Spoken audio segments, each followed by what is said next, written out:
In this episode, I will explain you about my very first psychedelic experience and why it won't be my last.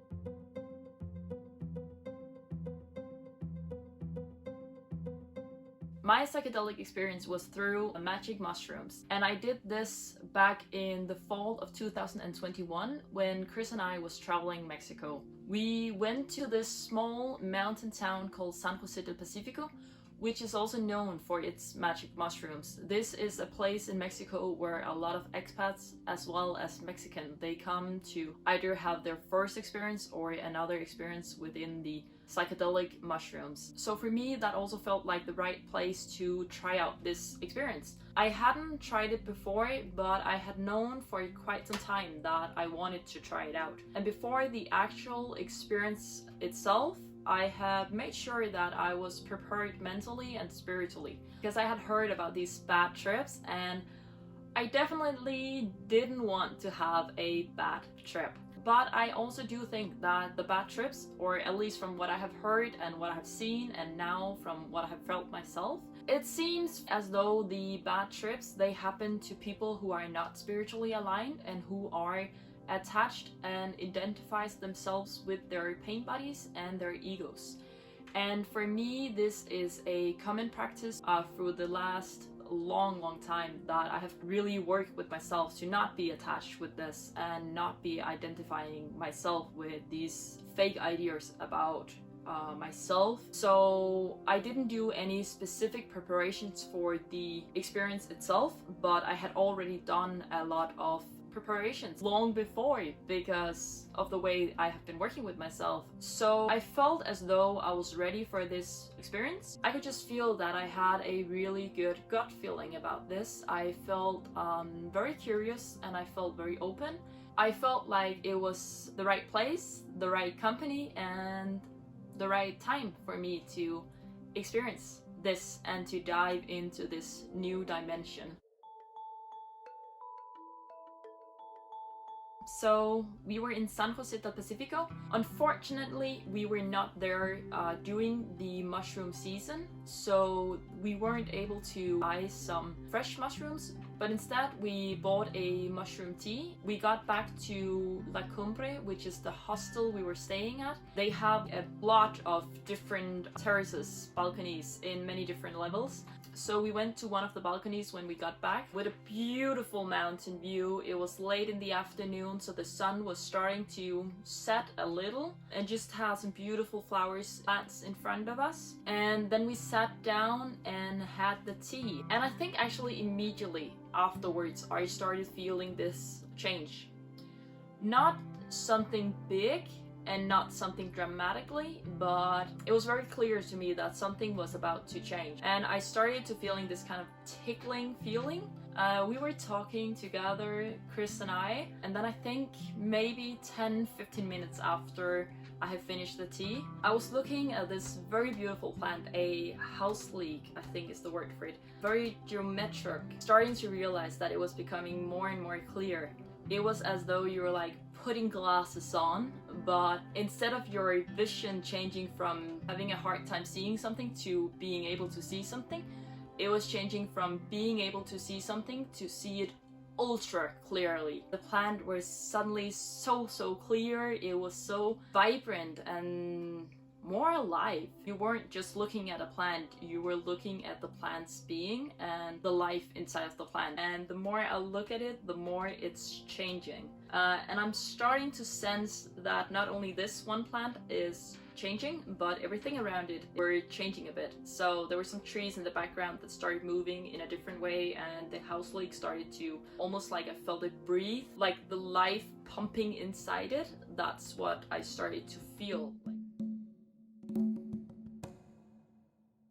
And then I got curious and I wanted to look around. And as I looked to my right, it was like there was no plants. It was just nothing special, probably just a wall. But I looked and my emotions changed completely.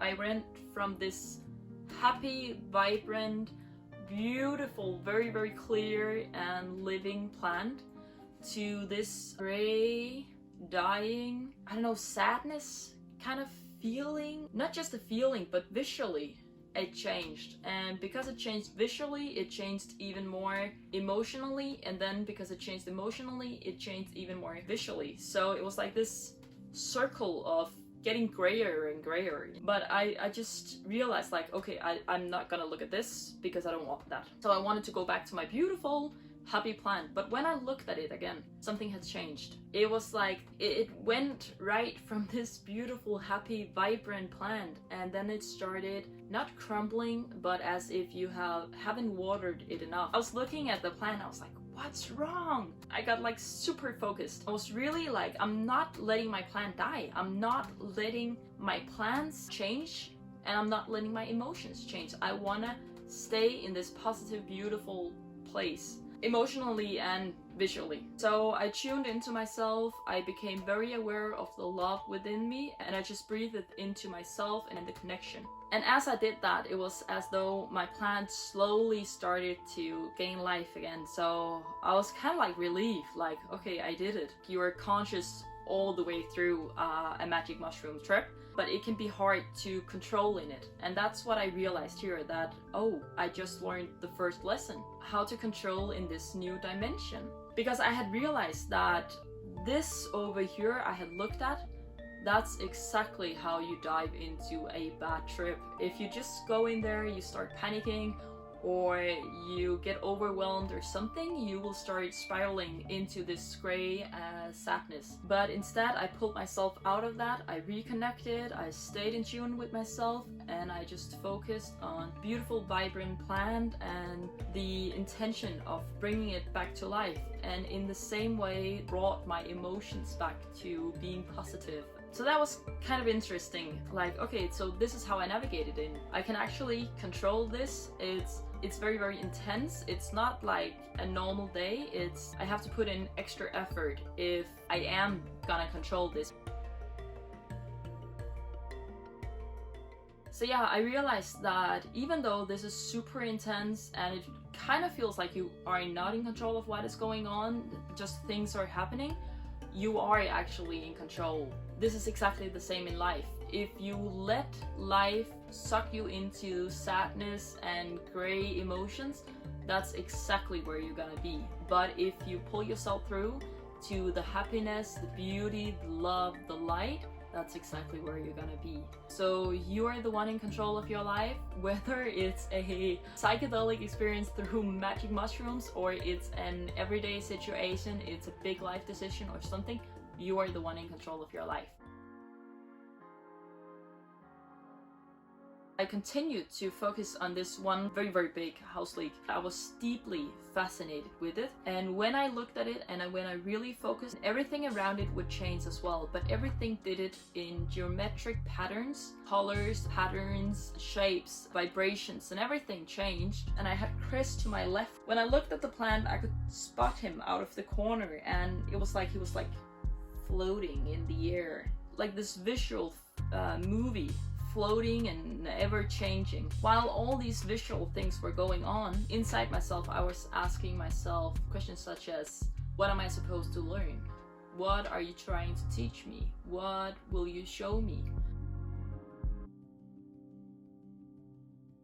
I could spot out of the other corner, like the sun was up here hidden behind the skies, but I could feel the light from the sun, and at one point it changes from being white to pinkish. It was as though I turned on the light more, as if like you have these lamps, you can like lower the volume of the light or you can turn it up, and I turned up the light of the sun, and I just started receiving so many messages like from the light. I was focused on the plant, but it was like just like coming down smoothly. The messages in the beginning felt as though they came visually, but they were felt emotionally, spiritually in my body. There kept coming different answers to these questions. Some grew deeper and deeper, and some just revealed themselves in a new way of thinking about them, I think. So it was very interesting, and sometimes it felt almost as if these messages came through faces on the sky, and a lot of the faces I couldn't recognize at all, but some of the faces, they were faces of people I know or have known.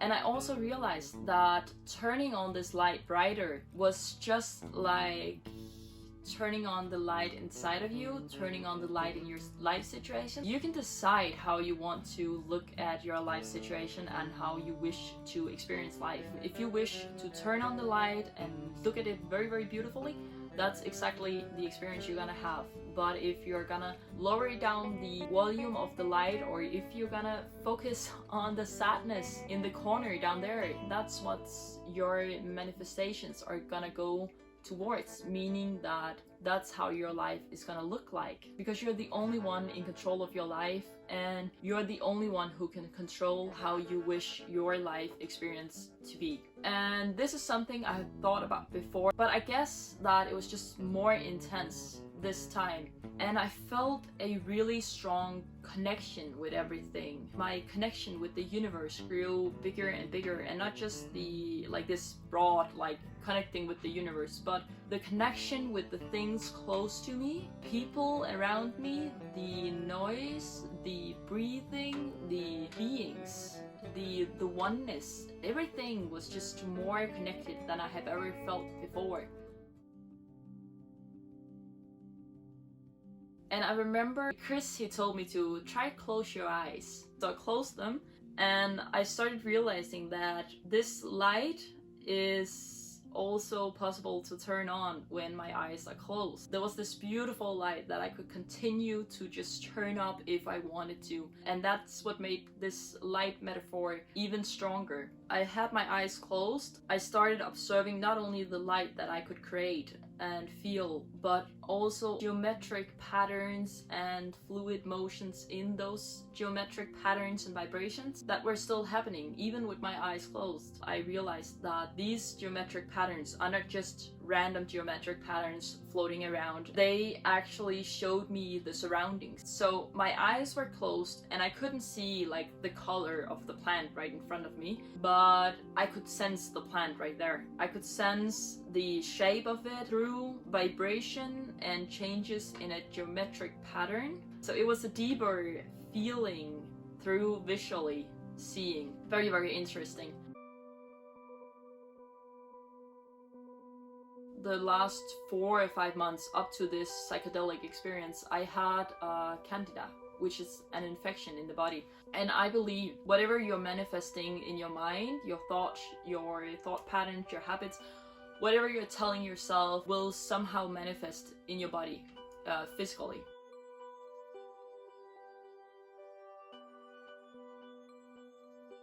And I knew that the infection, it came from worries and some other personal things I was trying to work on. But during this trip, I felt very, very strong feeling of being able to send healing energy through my body, and it kind of made me realize just how powerful our mind is, not just in how we look upon life, but also how we give our physical body sicknesses. And I could feel the healing energy that I could send through my body, and I just decided to really tune into it. I remember strongly focusing on just sending light through my body, sending healing energy. The light came in and spread across my fingers, my body. Everything was healing the body, while it was almost like a vacuum sucking out all the bad stuff. But at the same time, I could feel that it was not enough what I was doing right now. I had to manifest it in some way and really physically let it out of my body. And also I really needed to pee. So I just fully tuned into sending healing energy through my body and removing the destructive patterns. So when I would go to the bathroom, I could get rid of it all. So when I finally felt okay, now is the time, I got through every little corner. I have nothing left of this infection except what is ready right now to leave my body. And then I went down to go and pee, and I went inside the bathroom and I sat down, and it was really felt like all this infection was gone. It left the body. It was it felt not just the infection, but there were other negative things. It felt like a lot of matter that I don't want to use any longer were leaving.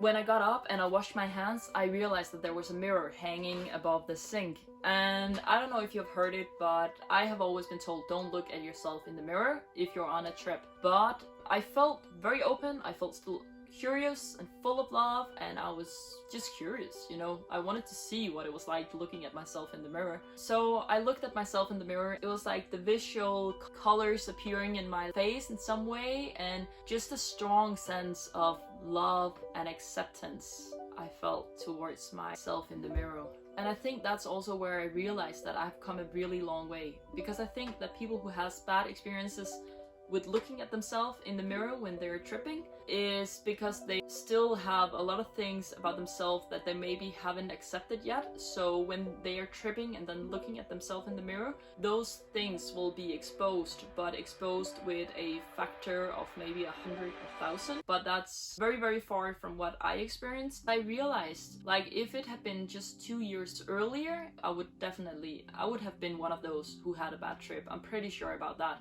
But here I have done a ton of work on so many levels, and looking at myself and seeing just love and light and happiness and a bit proud of myself. It was powerful without any big visual thing or anything going on, but just the relaxation of being in myself, feeling no fear or anything negative about looking at myself. When I came back, we decided to go to another place, and I started receiving some messages again, probably also because I started asking again about what I had to learn, why did this happen, trying to draw conclusions on some of the things and trying to just to get wiser, I think, to get a bigger understanding of everything. I had this strong feeling that my decisions lately has been the right ones, because I've been making some very big life-changing decisions lately. I explained a bit about this in my earlier episode.